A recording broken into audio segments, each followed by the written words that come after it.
Senators, when the House rose, we were discussing the Appropriation Bill 2020-2021.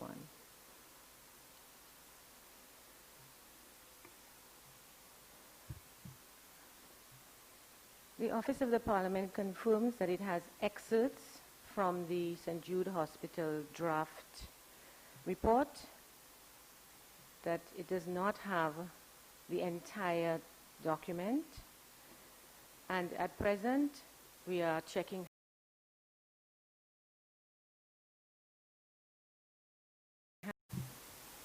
Leader of Opposition Business.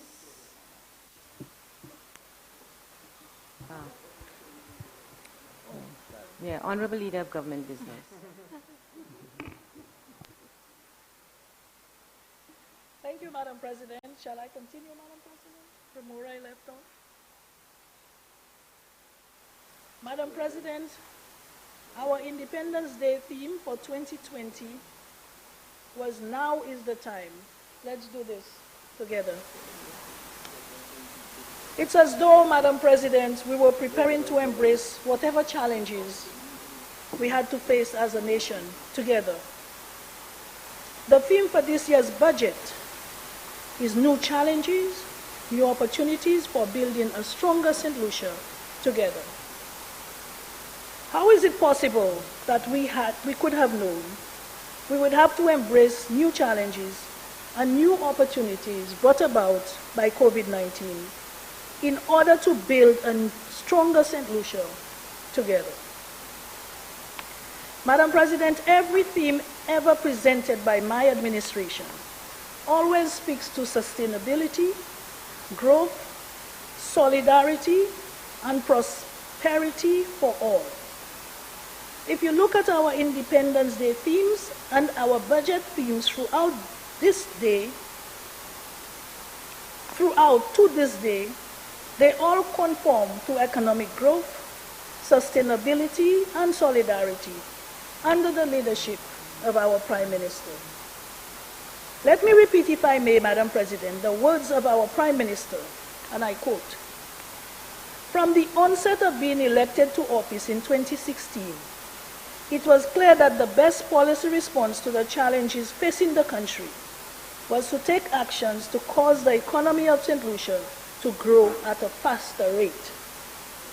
This required a radical change and review of delivery systems, institutional and governance frameworks, and a new approach to the economy. In other words, we had to build a new St. Lucia, Madam President.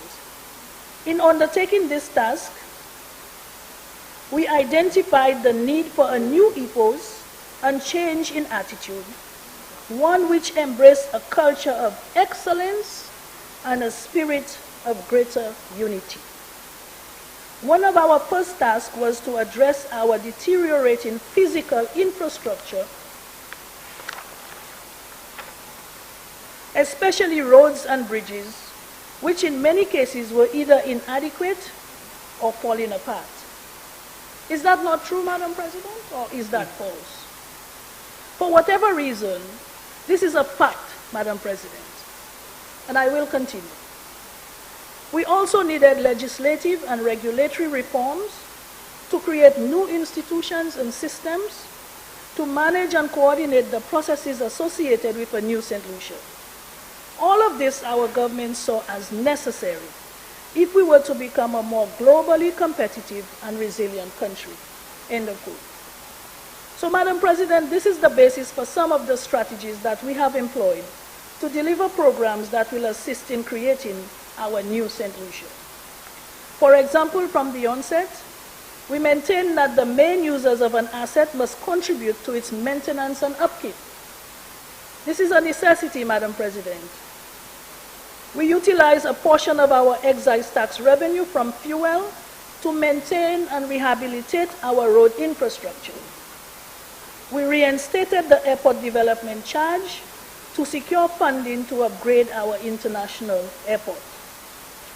Some of our accomplishments to date, Madam President, are positive growth of average of 1.7%, although these figures are preliminary, because as you know, COVID struck, and from March, we have been trying to cope with that pandemic. We had increases in tourism, Madam President, visitor arrivals 3.9% increase, stayover arrivals at 7.3%, tourism expenditure 11%, cruise arrivals 3.5%, yacht arrivals at 4.6%. We had increases in manufacturing output at an average of 6.1%. We had increases in production of furniture and paper products, increases in transportation, agriculture, non-banana crop production increased by 5.1%. Production of chicken and pork also increased by 5.3%. We had increases in spending in public sector infrastructure development, and that rose by 34.5%. Our unemployment rate at the end of the last quarter of 2019, Madam President, stood at 16.8%, from a whooping 24% upon coming into office. Youth unemployment was at an all-time high, averaging about 39%, and it is now at 31.6%. Madam President, it is well known that governments come into office to better the lives of the people, the citizenry, the people of the country. And this is exactly what we have continued to do. We are not saying that there was absolutely no progress before. Of course, on many things we came into office and had to build upon them. But what we are saying is, we are showing you where we actually have experienced growth, and in almost every sector. Madam President, coming into office, we understood the challenge that our socio-economic profile presented to us.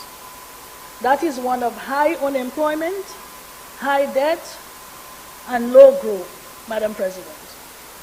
We knew that we would have to take the tough, unpopular decisions required to pull us out of the whirlwind that our country had been thrown into. And this is why, Madam President, we must continue to change the modus operandi for the new economy to emerge. An economy, according to our Prime Minister and our Cabinet of Ministers, that is diverse, excellence-driven, innovative, and increasingly resilient. We are rebuilding an economy that is more people-centered and inclusive. As a consequence, Madam President, we are focusing on key sectors to create sustainable employment for all. If we can create a society where everyone who wants to be gainfully employed has the opportunity to do so, Madam President, what better can one ask for? People take pride in working and gaining their own money to fend for themselves and their family. So this is what we have to aim for, to create employment for all our people who wish to be gainfully employed. And Madam President, this is what my government is striving to do. Therefore, Madam President, the sectors we are focusing on include tourism, agriculture, infrastructure, etc.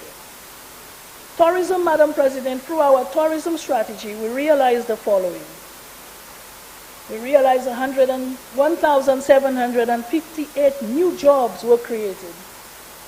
We added 571 rooms in new hotels and villas.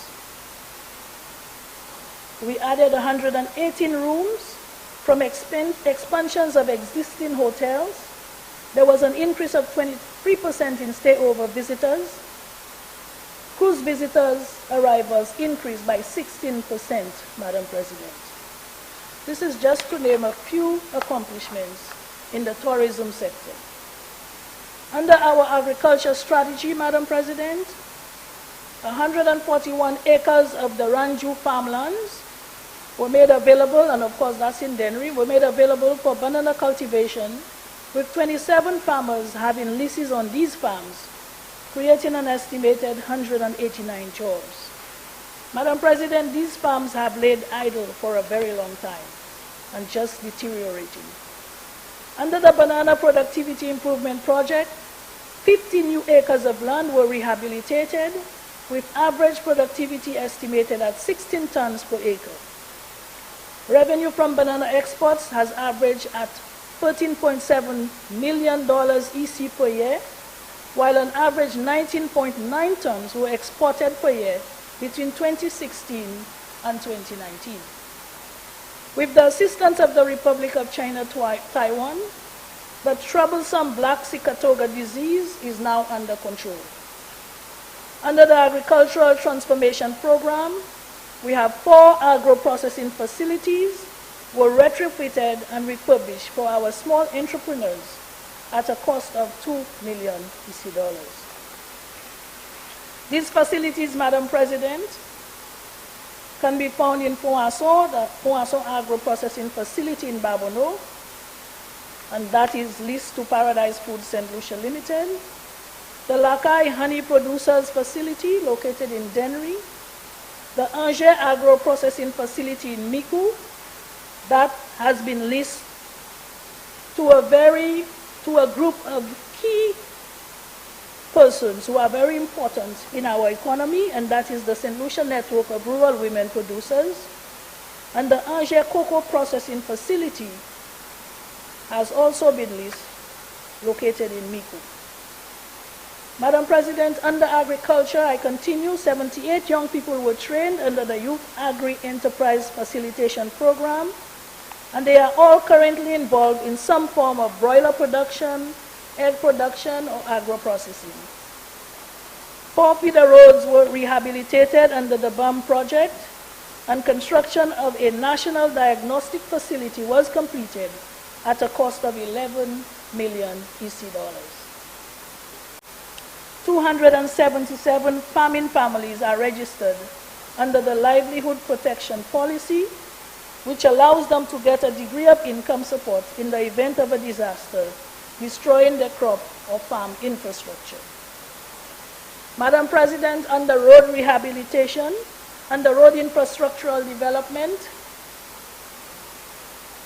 100 million EC dollars went into the Shock Beach Road widening project, which was completed in December of last year, just before Christmas, Madam President, and I believe we all enjoy the expansion of that road when we are going up north or to Mega J. So again, there you had a bottleneck, and we have taken care of that bottleneck. We completed about 9 kilometers of road in the communities of Saltibus and Kazaba. The Forestier Road was fully rehabilitated last year with support drainage infrastructure. That is a road, Madam President, that was really badly deteriorated, and it was like that for a very long time. I often lament the condition of that road, and I'm happy to hear that it has been rehabilitated. We have also begun works on the Fort-Manger, Blanchard, Upper and Lower New Development Roads, the Larry Tret Kai-Manger Bypass, the Larry Tret Road, including replacing the bridge. Madam President, this all forms part of the road maintenance management system, which seeks to rehabilitate and build sustainable road networks on our island. The Castries Redevelopment Program, Madam President, that includes the Castries Market Redevelopment Project, and we have seen phase 1 completed, although we have yet to see the cosmetic shops, the cafes, the pubs, the eateries, a viewing tower, and duty-free shops come into being. The overall project is estimated to cost $32 million. Madam President, through the passage of the Family Laws, Child Care and Protection Act, and the Child Justice Act, a significant step in addressing the issues plaguing children in need of care and protection, as well as those in conflict with the law, was accomplished. Other pieces of legislation relating to child maintenance, domestic violence, and the status of children are now under review. In addition, Madam President, My administration has provided an annual subvention of $242,400 to the Viewport Children's Society, a non-profit organization catering for the needs of children 3 to 12 years old. Madam President, we have steadily increased the number of beneficiaries of both the Public Assistance Program and the Child Disability Grant, and we have undertaken an aggressive campaign of data collection in our vulnerable households, which is approximately 95% completed. We have also re-established the exemption cards for senior citizens who cannot afford health care. An average of $6 million was utilized on an annual basis under the Medical Assistance Program to assist in accessing medical care overseas. This is a program, Madam President, where the Ministry of Health gets about $700,000 in the budget, but we identify funds to allow this to go up to and sometimes exceeding $6 million in assistance for our people needing medical care overseas. Madam President, in the area of youth development, after much consultation, which resulted in the formulation of a national youth policy, our focus is on youth development and unemployment.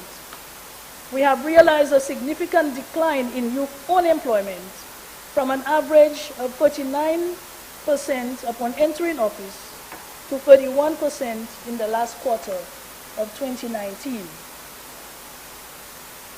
Healthcare, Madam President, and I will need some assistance in order to show some slides that we have on healthcare.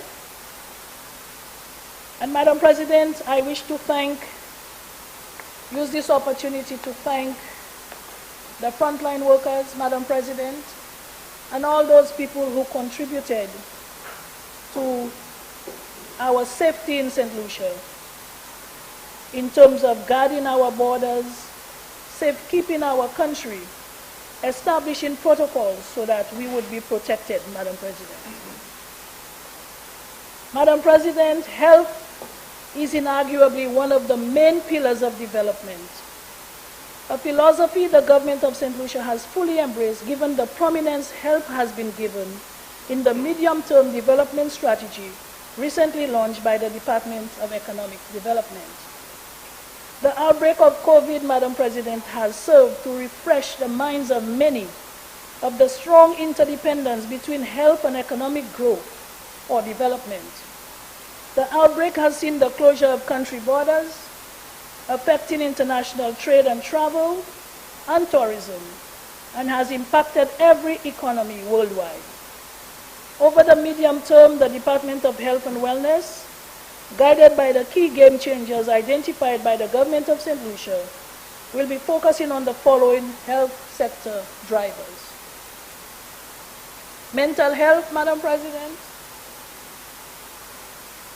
The programs include Child and Adolescent Unit at the St. Lucia National Mental Wellness Center that was set up to provide for mental care for adolescents. We are strengthening community outreach programs so that we can reach as many people who need mental care as possible. The Diabetic Retinopathy Program provides free screening for all St. Lucians and laser eye treatment. This is provided by the Queen Elizabeth Diamond Jubilee, and it is free of charge. This is a volunteer organization or group that come to St. Lucia to provide these services on an annual basis. Hearing health, Madam President, we have the Starkey Foundation coming down to St. Lucia almost on an annual basis. And what they do is they bring with them all the equipment that is necessary to screen and fit hearing aids for as many St. Lucians as people who present themselves to them. The day and time for that is publicly advertised. For all these programs are publicly advertised. And as people present themselves, they are taken care of free of charge through the Ministry of Health. There's a vaccination program, introduction of HPV vaccines for both boys and girls as part of the childhood vaccination regimen, again free of charge. And this program, this vaccine, Madam President, is geared towards helping people avoid contracting diseases like non-communicable diseases such as cancer in old age or when they get older. Our lab services, we have moved to OKEU, and of course we have acquired Tier 1 certification by Caribbean Med Labs Foundation. We are looking at acquiring Tier 2 certification in the medium term. We have procured lab equipment for Grosile Polyclinic and Supre Hospital under the 10th EDF, Madam President. We also procured an X-ray machine. We also procured X-ray machines for Dennery, Supre, and Grosile Polyclinics. That way people do not have to travel those distances to come down to OKEU to get an X-ray. We have a mother and child health program where we procured delivery of beds, incubators, and infant resuscitators for the Supre Hospital following the 2017 fire. As you know, that section of the hospital was destroyed, and we immediately moved in to restore it and, of course, to furnish it under that program. We have secured dental chairs that we were badly in need of. That program was not up and running, and we have secured the chairs so that now we have a complete dental program, including one at the Mental Wellness Center.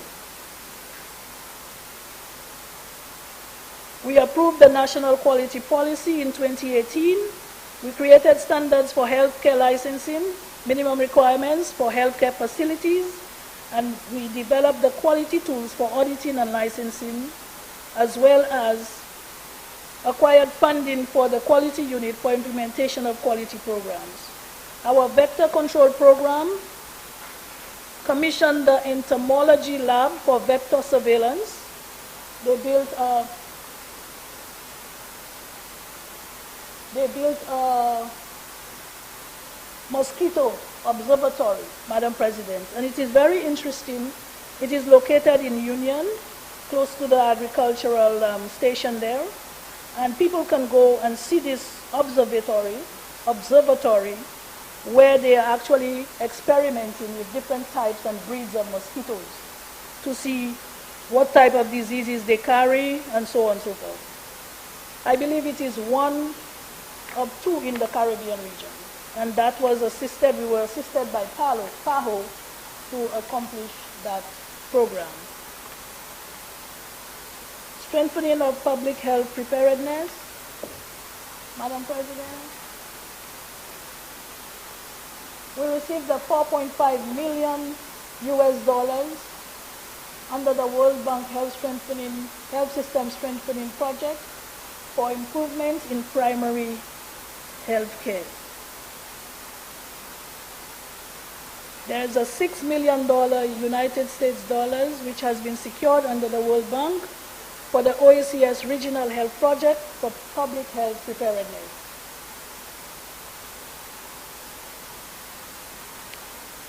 Infrastructural strengthening, Madam President.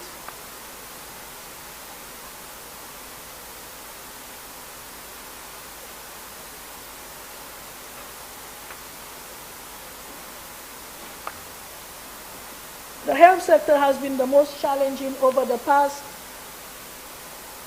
Madam President, the health sector has been the most challenging over the past 2 years, and it is proving to be more dynamic with the onset of COVID-19 virus.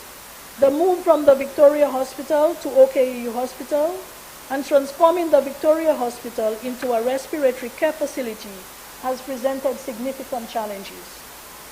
The strengthening of secondary care services required the full commissioning and operationalization of the Owen King Hospital, and this was a top priority for my administration. Over the last reporting period, Madam President, a complete physical relocation of Victoria Hospital, excluding the infrastructure, to Owen King EU Hospital was completed.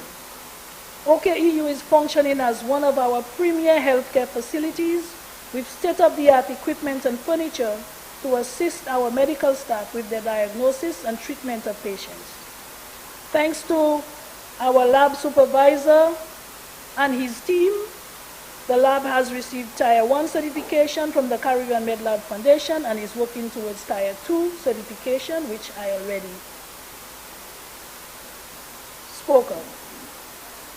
While the Owen King Hospital experienced many setbacks due to issues associated with the plant, such as the chillers and generators, COVID-19 forced the transitioning of the Victoria Hospital into Owen King EU Hospital to take place during the first quarter of the new fiscal year. So, Madam President, while there was no funds left to us to open the OKEU Hospital, we have been able to secure funding to get to the point that we are at right now. However, there is still much needed for us to have it fully functioning, because right now we are still waiting the chillers and generators, and that type of equipment is extremely costly. Madam President, works are continuing on St. Jude Hospital, and it is expected that this construction will end by December 2020. The government of St. Lucia has just secured additional funding for the completion of the St. Jude Hospital. The Department of Health and Wellness Capital Program consists of 5 projects financed at a total cost of $63,273,485. These capital projects, Madam President, they include the new National Hospital construction, $922 million. Commissioning of new National Hospital, health system strengthening project, retrofitting works, transitioning to OKEU, replacement of equipment at the super hospital. Madam President, the health infrastructure, we have seen that the Ancillary Wellness Center is being built in Ancillary. It is on a bolt agreement by NIPRO, and that is build, lease, own, and transfer at $11.7 million. The Miku Wellness Center, this is another new wellness center being built, and it is funded under the Disaster Vulnerability Project, valued at $4.7 million EC dollars. The Dennery Polyclinic is being built in Dennery, is funded under the Disaster Vulnerability Project to the tune of $20 million EC dollars. Works to continue once design issues are resolved. We started, Madam President, and we have encountered a few issues, so therefore we are waiting resolution to these issues so that we can continue that hospital. The Smart Hospital facility, the Smart Health facilities, Madam President, is funded by the UK Department for International Development through the Pan-American Health Organization, PAHO. It consists of 13 health facilities and 2 non-health facilities that were refurbished to make them safe and operational during and after extreme weather events and emergencies. Viewport, Labrie, Bellevue, Entrepot, Richmond, Bexon, Lafargue, Saltibus, Montrouge, Deriso, Monrepo, Monchy, and Tiroche health centers were all retrofitted and are under that program. 12 health facilities have been refurbished, with 1 undergoing refurbishment this year. 15 more facilities will be upgraded under SMART under the OECS Regional Health Project. $3.7 million has been allocated under this project for the SMART upgrade. Madam President, health financing. Under the World Bank Health System Strengthening Project, $5.5 million has been secured to implement all structures required for implementation.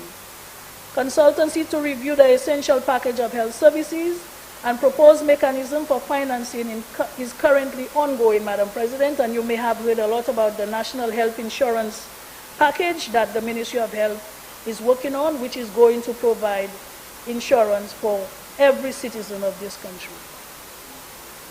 The committee has been set up with different stakeholders to provide input so that we can move forward with that package, Madam President. Our health information system has rolled out SELMA. It's a hospital information system that connects St. Jude to Owen King. So if your records are in one of these locations, it will be easy for any doctor to access as soon as they put in your national health, your national ID number. We are rolling out the Master Patient Index, which facilitates the connection between hospitals and primary health facilities, allowing for one patient, one record. So any health facility you visit, they will be able to access your records, and there are different mechanisms that will be in that system to prevent certain people from not being able to access your records, depending on what level of the system that they are in. So a doctor will be able to access certain things, a nurse certain things, and so on and so forth. Under our education program, Madam President, education, as you know, Madam President, is a basic human right.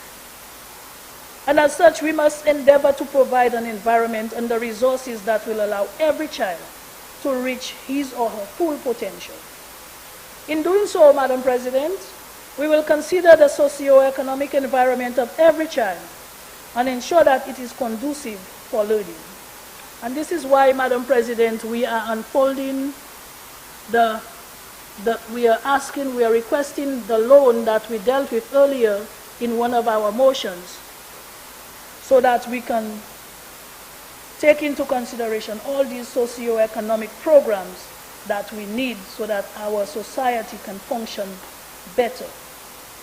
My government will integrate information and communication technology into the school curriculum in a more meaningful way so as to improve the teaching learning process in the classroom and bridge the digital divide between what exists locally and what obtains globally.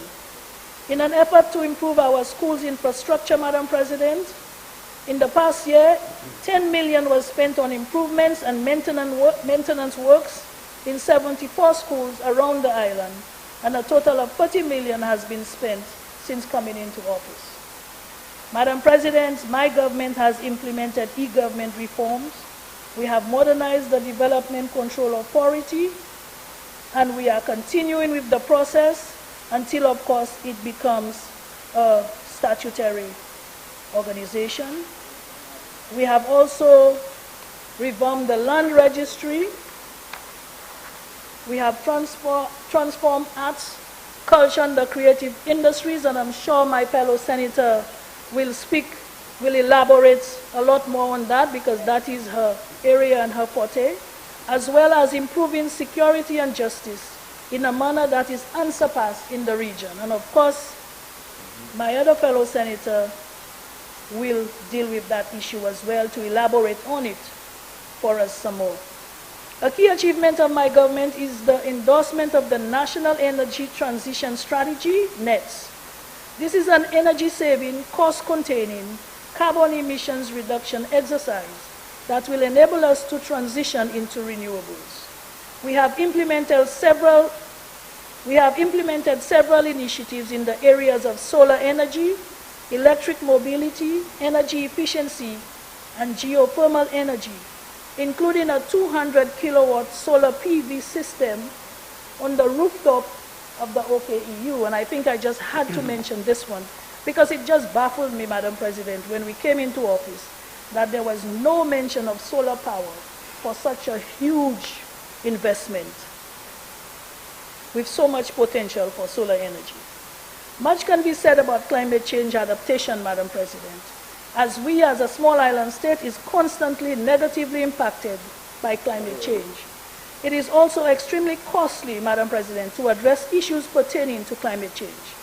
However, I must mention that St. Lucia was successful in gaining support from the Climate Action Enhancement Package for the purpose of revising its nationally determined contribution. The assessment and revisions are expected to be completed by December 2020. Also, we continue to pursue access to the Green Climate Fund and other similar climate entities, as climate change adaptation is extremely costly if we have to do it on our own. Madam President, in the area of sports, we have instituted a master plan. It takes into consideration an assessment of the condition of sporting facilities island-wide with a view to upgrading and identifying and designing new venues. And I know my fellow senator might be very interested in that because it's an area that will support youth and sports, youth development. Notwithstanding, Madam President, we have enhanced several of our existing facilities and installed lighting systems in Choiseul, Canries, Fouasso-Bavono, Dennery, Leclerc, and Grace Beaufort. And we are continuing with our lighting program as soon as we get additional lights. We have also upgraded playing fields in Canries, Jacmel, and Leclerc, while we implemented civil works for the synthetic surface installations in Soufrière, Micoud, Deriso, and Dennery. And these playing fields, Madam President, they do look very beautiful now. Madam President, the SAB playing field and VG Sports Complex, that playing field, that complex needs revamping, Madam President. It is in a terrible state, and it will be converted into a major sporting hub in the medium term. We have instituted the Elite Athlete Program, from where sprung some of our popular young athletes, as well as the St. Lucia Sports Academy, which will enable us to harbor the talent of youth in our school system. Madam President, we promised our people 5 to stay alive. And we have accomplished that task, Madam President. We have accomplished the task we promised. We can all remember the exorbitant VAT that St. Lucians had to pay on goods and services. We froze property taxes, much to the joy of retired public workers and the elderly. We instituted an amnesty on hospital bills to the benefit of our poor people who could ill afford to see a doctor, let alone pay hospital bills. Lest we forget, Madam President, the taxi drivers, the minibus operators, the driver's license holders, the struggle to get those extra dollars for us to renew vehicle licenses, Madam President. We reduced on that too. And we doubled the allocations to the school feeding and transportation programs. Madam President, Team United Workers' Party, the Workers' Party, have delivered to the people as promised.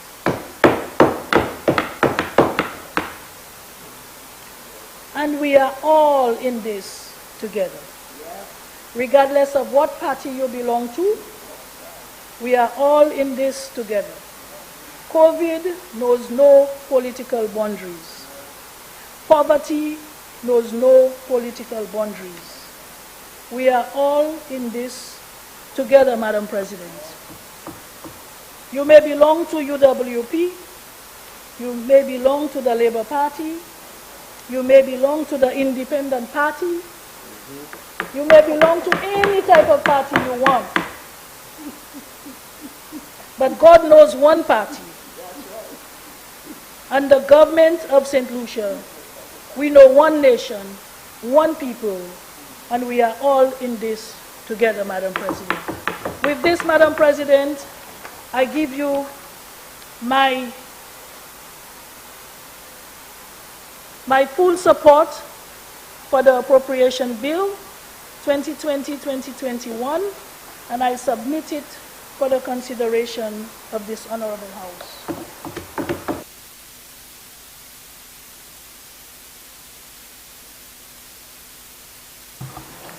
Honorable Senators, the question is that the Appropriation 2020-2021 bill be read a second time.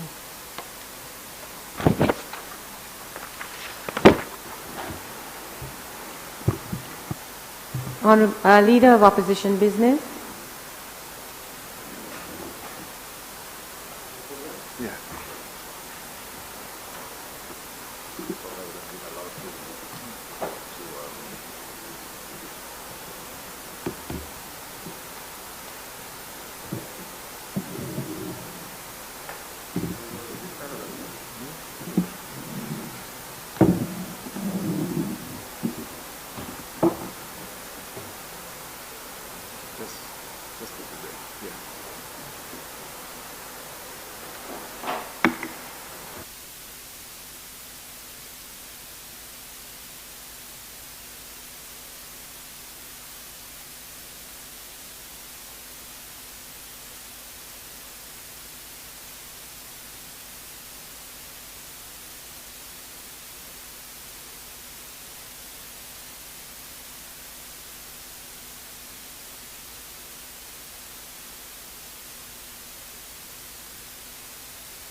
Thank you very much, Madam President, for acknowledging me. And let me say good day again to fellow senators as I rise to contribute to this appropriation bill. Madam President, as I ponder on the term a new St. Lucia, or the new St. Lucia, Madam President, I listen to the many contributions that have been made in this honorable House, both at the lower and the Senate, the lower House and the Senate, the two chambers. And as I listen to the people whom we speak about in this honorable chamber, Madam President, I could only consider this socio-economic situation as such that it paints a picture that St. Lucians are generally like caterpillars on a wild field crawling to survive, as there are birds, a few birds flying above. This is how I've captured basically St. Lucia in its current state. Caterpillars crawling as some birds fly above. Madam President, permit me to start my presentation on behalf of the people of St. Lucia through the leader of the opposition by stating the more that people speak out on matters relating to the performance of any government, the better will be the governance in our country. You see, Madam President, some individuals, like governments, when given power, will take advantage and be abusive. And it is with the silence of the abused that the abuser thrives on and finds reasons to continue to inflict pain onto his or her victims. Therefore, all St. Lucians are encouraged to raise their voices to matters relating to the welfare of St. Lucians. Don't stay silent. Permit me also, Madam President, to underscore that some young people with whom I have had the opportunity to converse continue to show apathy towards governments and politicians generally. It should be a concern of all leaders that some young people believe that their opinions do not matter, because it appears that all power resides with politicians, while we say that power are with the people. Madam President, if our people are allowed, without fear of victimization, to freely express their views and displeasures, it will contribute to greater transparency and accountability. Madam President, as it relates to the appropriation bill, wherein lies the policy direction of this government, it may be it can be said that St. Lucia currently is at the lowest position of a socio-economic trough. And this is not a mere seasonal downward development performance, Madam President, but it is a frightful situation of historical significance that our beloved island has been thrown into by COVID-19, coupled with mismanagement by a government that does not care about ordinary St. Lucians. COVID-19 has paused this world business, and it is continuing to hold ordinary people in a vice grip, squeezing out viable options for survival. Madam President, even our normal coping capacity has been challenged. But while COVID-19 is trying to kill who it can, the government can maltreat St. Lucians. The government has failed us in responding to the crisis. They placed the country under a state of emergency so that we will not speak and protest their hurtful policies. They could not provide us with food, and they played politics instead.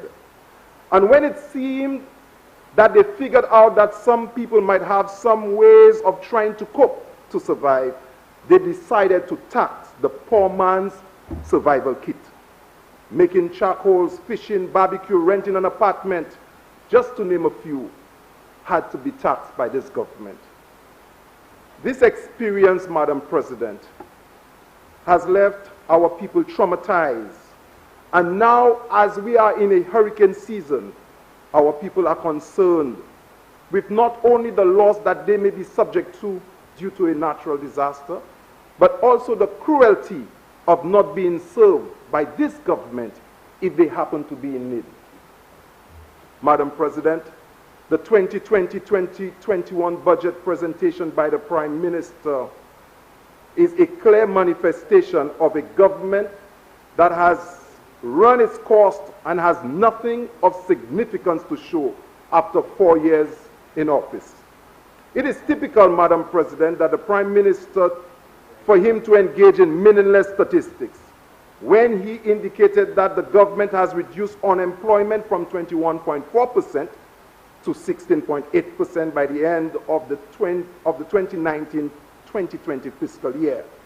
However, the economic records will show that any reduction in unemployment rate is not due to a specific policy choices or initiatives of the government.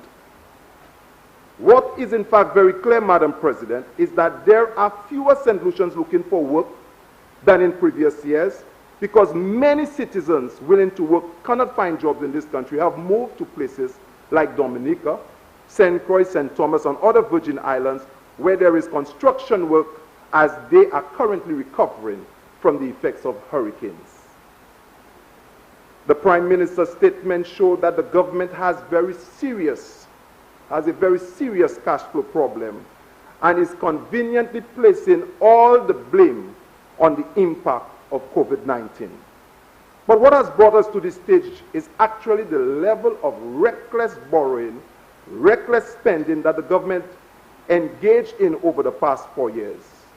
Having ignored the opposition's frequent words of caution and the warnings to slow down on the excessive spending and borrowing, the government now finds itself boxed into a situation where it is unable to fully meet the salary obligations to public sector workers. Madam President, the proposal submitted by the government to public sector union was highly disadvantageous to public officers, and they rightfully dismissed it.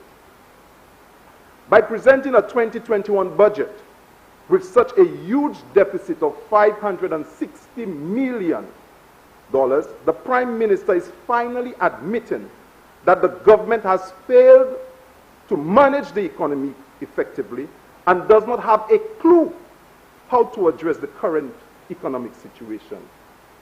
The fiscal picture presented by the PM shows that it is not encouraging.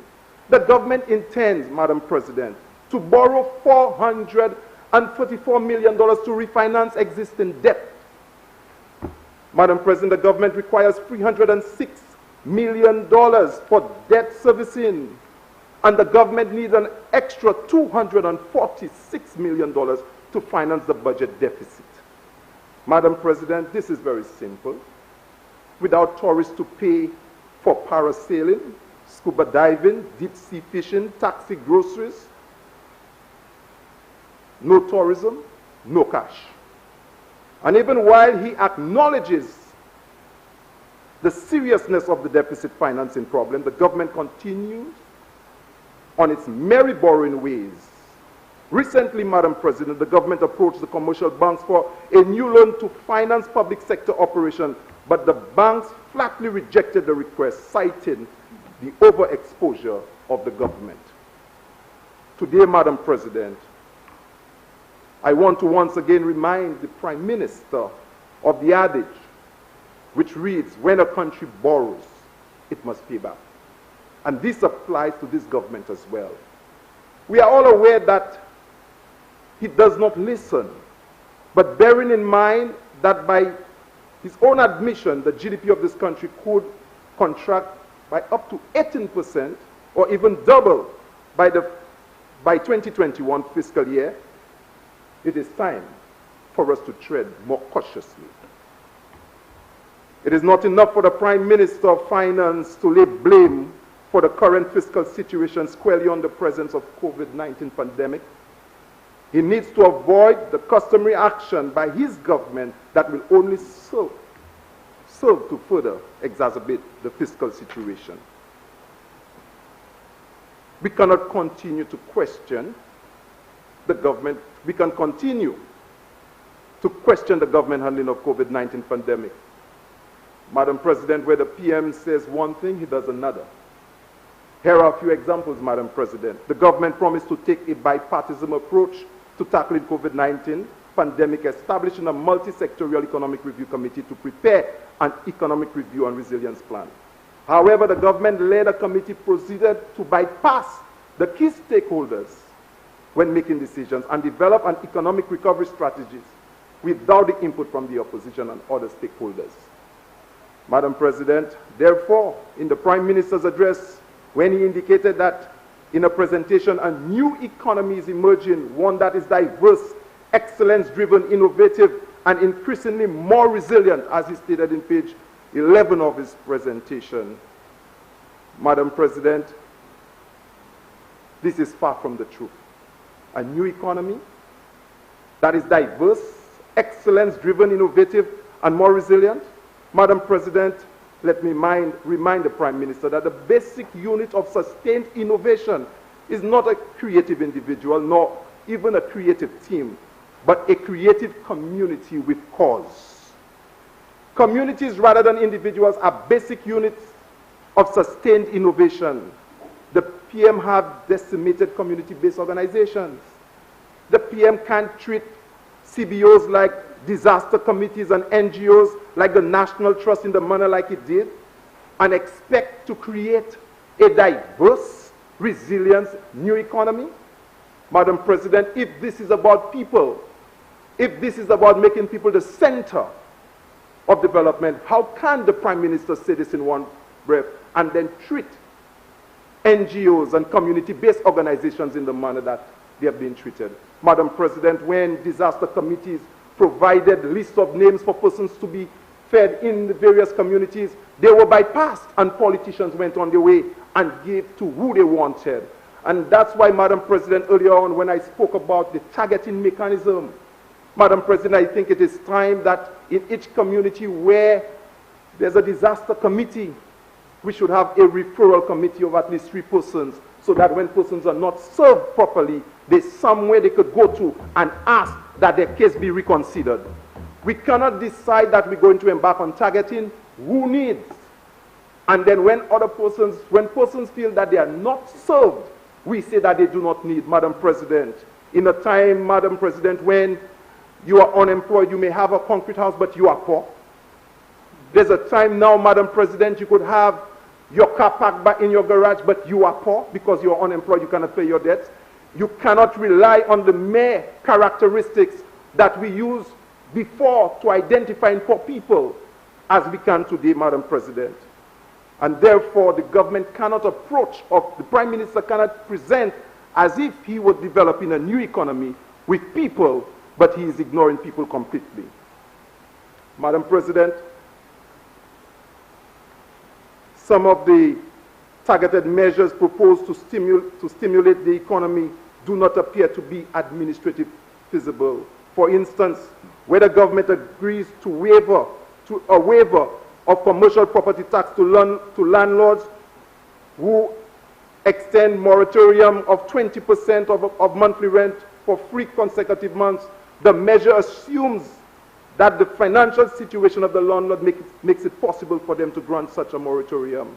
Likewise, Madam President, the assumption that the financial situation of the tenants will make it possible for them to continue paying rent during 3 months is not practical, as by then most of them would have been unemployed.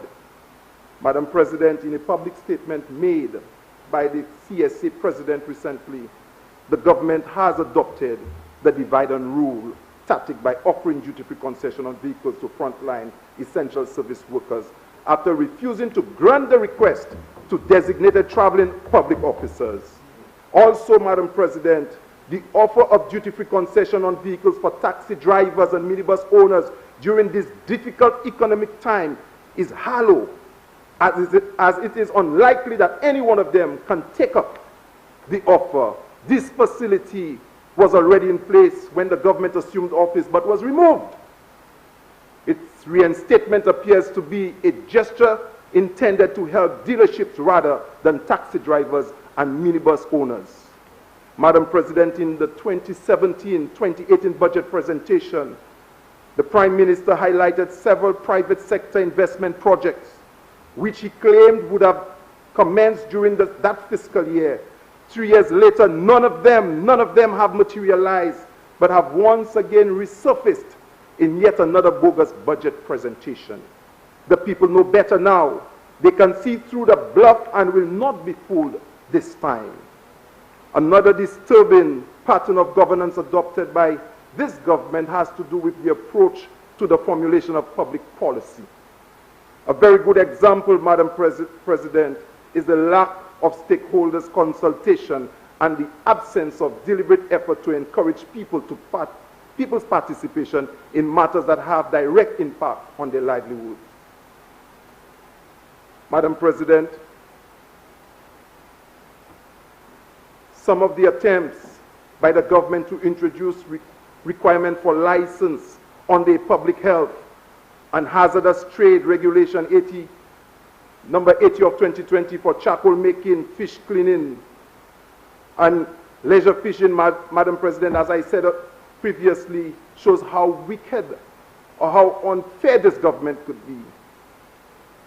Madam President, the move was not only for the affront of the average St. Lucian trying to eke an honest living amidst the challenge of COVID-19 pandemic, but it reflects the desperation of the government, bereft of ideas and looking to squeeze blood out of stone, taxing the poor man's survival kit. Madam President, as I speak to the area of crisis management, Madam President, this has taught St. Lucian that the government is unable to make the transition from campaigning to governing.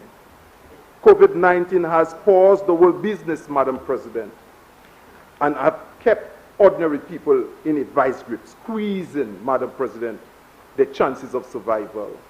And when government is given an opportunity to respond in a time of crisis, what do you find? People still clamoring. The imposition of a state of emergency that if you are not fed and you are hungry, you cannot or you should not state it. A state of emergency is intended for those who are hungry to remain quiet. A state of emergency is for those who are crying to remain silent.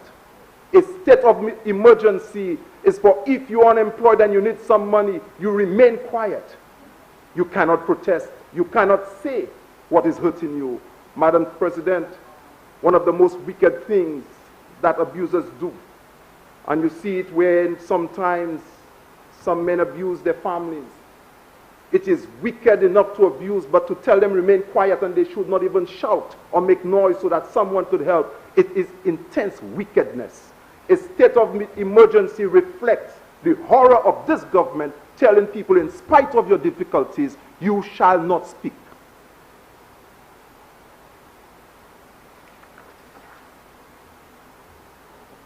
Madam President, the Prime Minister remarked, he acknowledged that public servants for their dedication to our country, and he indicated theirs is the responsibility to translate policies and programs of the government into action for the benefit of the people. Madam President, such an important statement as this, that statement differentiates and demarcates responsibility of the executive and those who make policies. This statement, Madam President, highlights the role of ministers for policy formulation. But Madam President, in St. Lucia, what you have right now, and if you listen to the statements in the lower house, politicians boasting of, I have done this, I have done this. Madam President, just one example, it was the member for Castries Southeast who said that he built 80 houses. 80 houses. Oh, yes, I could be afraid. What I'm afraid of, I agree with you, I'm afraid. I am afraid, Madam President, because I know that the SSDF is responsible for building houses. And when I looked at the data for 2016, 2017, 22 houses were built by SSDF around the island. 2017, 2018, 15 houses were built. 2018, 2019, 18 houses were built. 2019, 2020, they have not built one house. When the minister indicated that he has built 80 houses, I asked, who did it? Other means, that's right. By other means, Madam President, there comes a time when we need to evaluate by what means people are being served.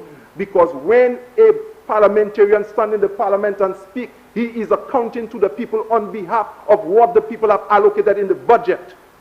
Other means is interesting, and I'm happy that statement is made, Madam President.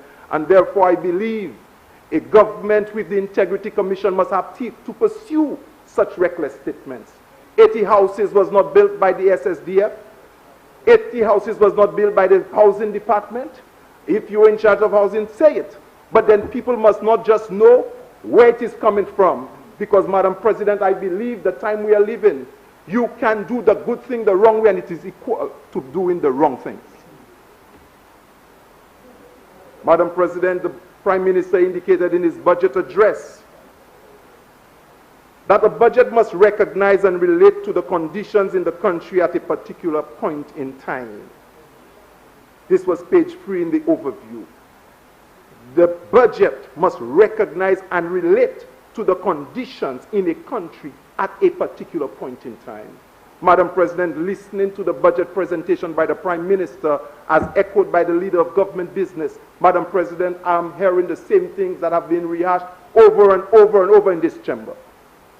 Nothing has changed. Roads, roads, roads and drains, Madam President. Madam President, I usually listen to young people that I've conversed with say, can you imagine the most difficult job supposed to be that of your parliamentarian, yet you, the student, have sleepless night and he has none. For he can wake up and come to the parliament and announce that all he has done is drains, drains, drains and roads. You do not need a parliamentarian if it's all you need is drains and roads. People are having sleepless nights. The parliamentarian work to represent his people in this difficult time must be a trying time. It is not to boast of what you've done. And if it is that easy to boast of what you've done, then you have not kept to how difficult this task is. People are still unemployed. People are suffering, Madam President. And when you listen to a presentation in a COVID world, where the presentation has to do with drains and roads, you ask, what is happening in St. Lucia? Madam President, the Prime Minister said that it's a particular point in time, and I asked myself which time was being considered, because there is indeed a special time that we are in. It is the time of COVID, but it's also the time when election is nearing. And I did ask, what did influence this budget presentation? Was it COVID-19, or was it the issue of the election that is nearing? Madam President, we can figure that out. But I'm saying, Madam President, while most St. Lucians are having sleepless nights trying to figure out how will they pay their mortgage now that they are unemployed, how will they send the children to school, how will they buy school books? And one indicated that the school called her and she rushed thinking that she was being called to do some work for some money, but she was offered the book list and called me and asked me how she's expected to buy school books this year. Madam President, I continue to highlight that we as caterpillars in this part of the world, and when I say caterpillars, I am referring to all of us as St. Lucians who have not started life with any golden spoon in our mouth or any special arrangement for us to climb. We all hope that one day that we can develop wings as a butterfly. But Madam President, when you award someone a contract for $10,000, and it is your year's contribution when you've made $2,000. And if you go back to the PAL rep after you've made $2,000 a month later, they said that you are greedy and you are not content. There's no contentment in terms of what you've received. When someone else implement a contract for 10,000 but make 8,000 out of the 10 because some has to be shed elsewhere. Madam President, you asked the question. You asked the question. Are we crawling? Madam President, are we crawling? Madam President, I would say to you, Madam President, that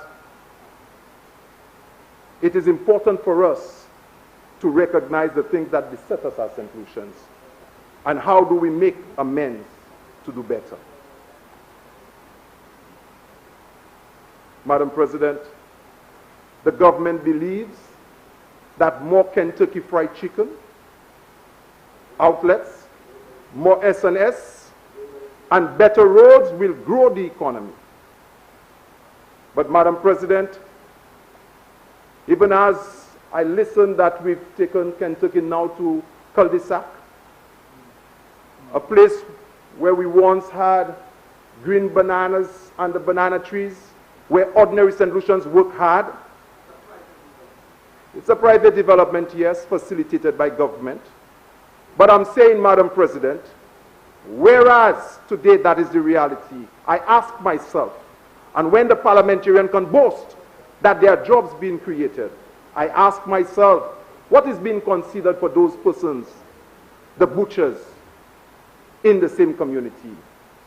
There's somebody who is selling chicken right next door to where the establishment is being placed, earning a living.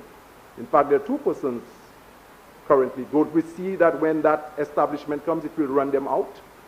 Couldn't we have, in our land use plan, ensure that some lands in the valley can remain for ordinary St. Lucians to ply a trade, to do roast meat, because we already have 4 Kentuckys or 6 Kentuckys in St. Lucia? What's wrong in having the butchers own that spot doing roast meat? So we have roast fish in Grosley, Kentucky, in Castries, and in the valley you get some roast meat. What's wrong in having the so-called diversification and the resilience of such an economy? Why it has to be Kentucky again?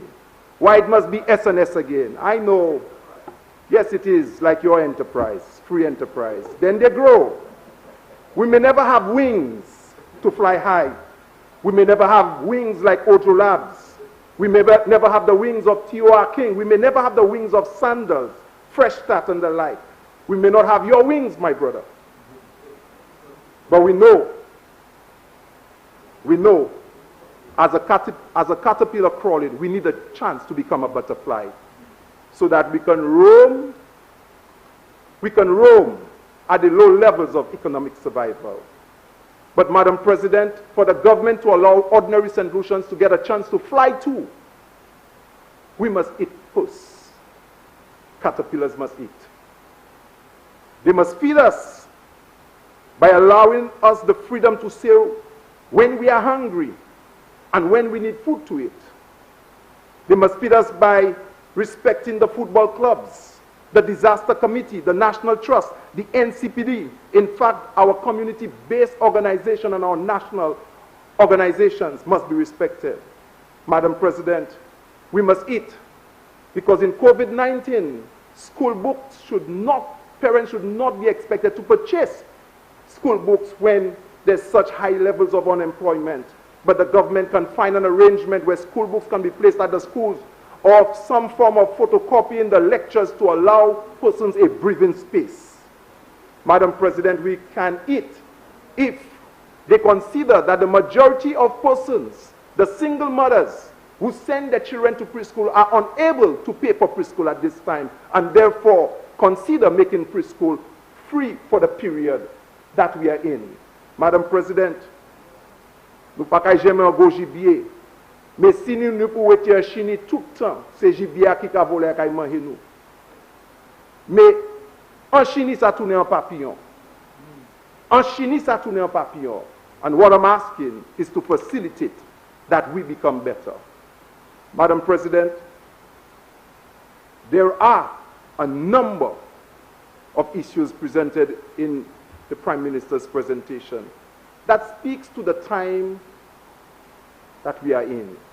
Madam President, from taking office, the Prime Minister embarked on an approach that was not St. Lucian and was not consistent with none of the former Prime Ministers. Madam President, the idea that everything that he saw was not good and had to be demolished was his mantra. And he started, Madam President. We removed jazz, we demolish it. We demolished jazz. Oh, but how much jazz would be a welcome today? Because when jazz was there, we had persons coming from all abroad. Métier jazz qui mette soleil. He mette soleil. Carnival and bacchanal for a whole year. 3 months. And after all of the bacchanal, after all of the fetting, when COVID took us and our people were left without food, we should not have been surprised. We should not have been surprised. But the same person who encouraged the festive season for St. Lucians. And you know why, Madam President? I am reading and I'm looking at the Prime Minister's posture. I would tell you, Madam President, it is believed that when we as St. Lucians fet, like you can do what you want at our homes. When St. Lucians haven't fet, then you can, in the night, pass any laws you want. When St. Lucians are given fet 3 times every 3 months, then you don't need to put jobs, and then you could govern how you want. So the idea was to bring solace so that the people were always in a trance, so that the government could have passed a lot of its ugly policies. But then COVID exposed us.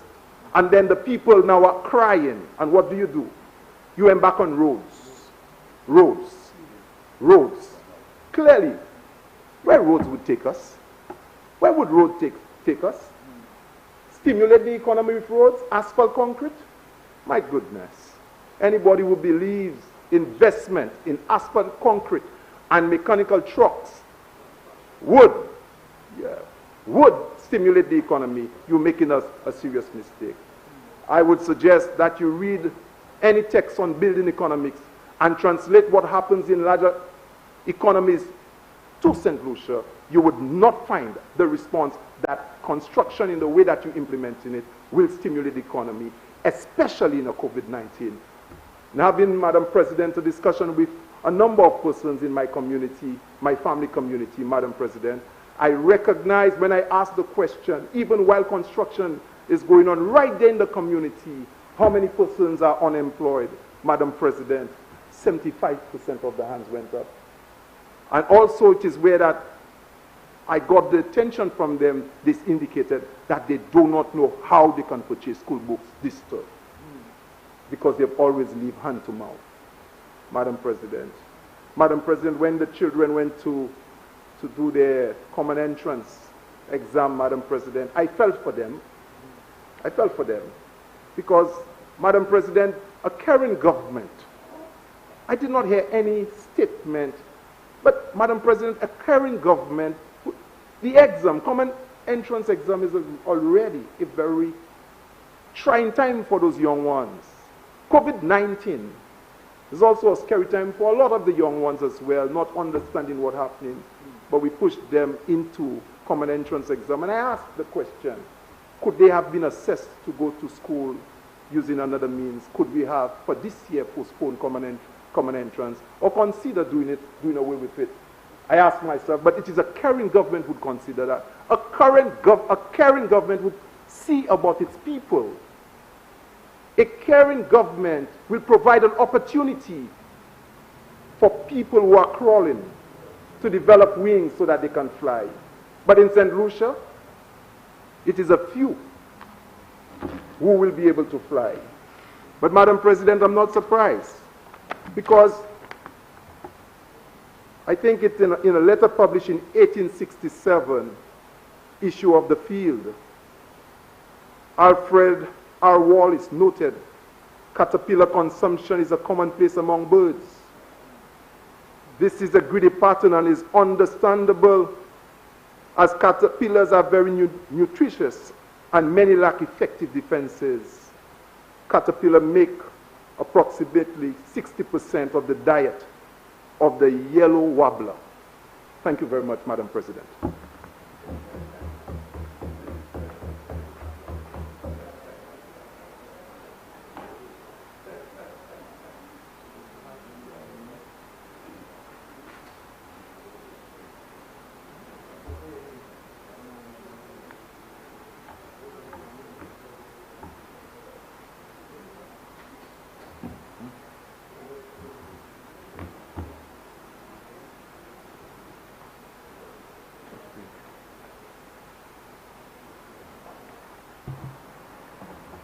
Honorable Leader of Government Business.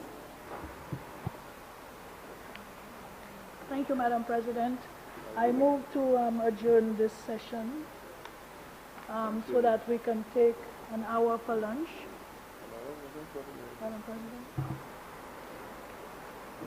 Senators, the question is that the House be suspended for 1 hour for lunch. So we will be back at 10 to 3.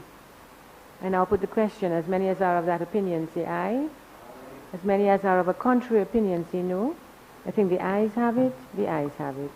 Sitting suspended.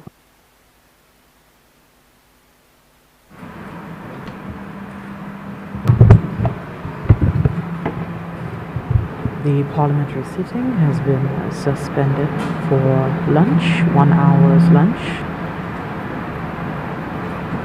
We've just concluded the first half of the day, the Senate sitting, going over the bill, the appropriation bill for 2020-2021, as well as the motions that are being forwarded in the Honorable House today. One is to secure a loan, the cost of loan, as well as the loan for the Human Capital Resilience Project. The third motion being to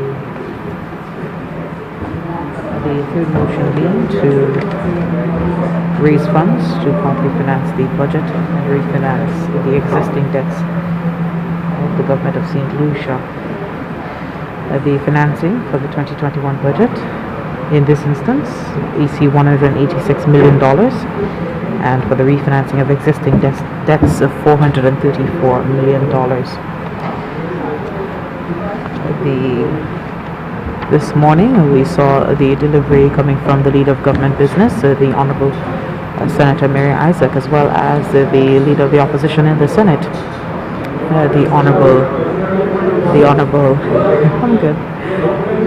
Joachim Henry. Again, the Senate has been suspended. The House will reconvene in an hour's time. It's about 3 p.m. to continue the budget debates. Stay tuned.